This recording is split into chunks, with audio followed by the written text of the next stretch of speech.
গুজরাটি চ্যানেলে আপনাকে স্বাগত জানাচ্ছি। আমাদের আরেক ভাই ফেনীতে বাড়ি ওনার, মোহাম্মদ ইব্রাহিম। উনি আমাদের এক ছোট ভাইয়ের মাধ্যমে আসছে আমাদের অফিসে, রেগুলারলি কাজ করে থাকেন। এখানে যে এটা হচ্ছে যে ওনাকে সাইপ্রাসের জন্য আমরা ফ্লাইটে নিতে যাচ্ছি এবং আমরা কি সিস্টেমে ফ্লাইট করবো সেটা আপনাকে আবার করে নিচ্ছি। যে আলোচনাগুলো আপনার সাথে হলো যে আপনাকে এখান থেকে যে ফ্লাইট নিচ্ছেন, এখান থেকে দুবাই যাবেন, দুবাই থেকে সাইপ্রাস যাবেন, ওখানে পলিটিক্যাল অ্যাসাইনমেন্ট করে থাকবেন এবং গ্রিস সাইপ্রাসের গভর্নমেন্টের রুলস অনুযায়ী, আমি আবারও উল্লেখ করছি, গভর্নমেন্টের রুলস অনুযায়ী 750 ইউরো মিনিমাম স্যালারি দিতে হবে। হয় আপনি 750 ইউরো বেতন পাবেন আর নাহলে কাজ থাকবে না, কিন্তু 750 নিচে বেতন পাবেন না।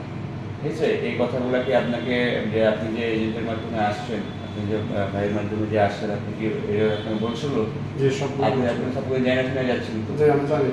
আপনি শুধুমাত্র আপনার নিজস্ব খরচে আপনি যে ঢাকা এয়ারপোর্ট পর্যন্ত যাবেন, এরপর থেকে যত ধরনের খরচ আছে সেটা অভিযাত্রীর পক্ষ থেকে, আমাদের পক্ষ থেকে আপনাকে মানে ম্যানেজ করা হবে। ঠিক আছে?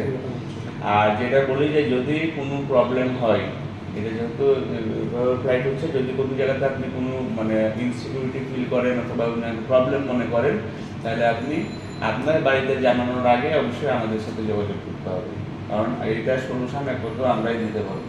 কারণ আমাদের যারা লোক আছে ওখানে, কোনো জায়গাতে আমাদের লোক ছাড়া নাই। আপনি যে এখান থেকে দুবাইতে যাবেন, দুবাইতেও আমাদের লোক আপনাকে এয়ারপোর্ট থেকে রিসিভ করে নিয়ে যাবে, সাইপ্রাসে গেলেও আপনাকে এয়ারপোর্ট থেকে আমাদের লোক রিসিভ করবে, আপনার যে অ্যাসাইলাম করতে হবে সেটাও আমাদের লোক করবে।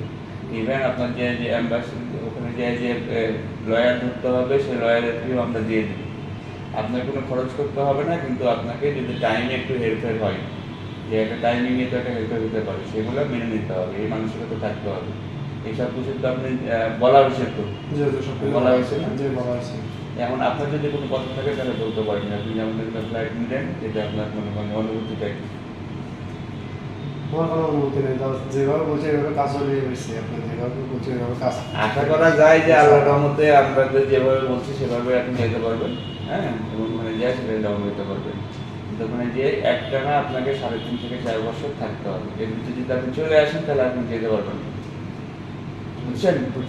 ঠিক আছে, ধন্যবাদ। উনি আমাদের ফেনীর ভাই ইব্রাহিম ভাই হচ্ছে, ওখানে যে ভালোভাবে সেটা ডাউন হোক, এটাই আমরা শুভকামনা করি তার জন্য। ভালো থাকবেন, সুস্থ থাকবেন, আল্লাহ হাফেজ।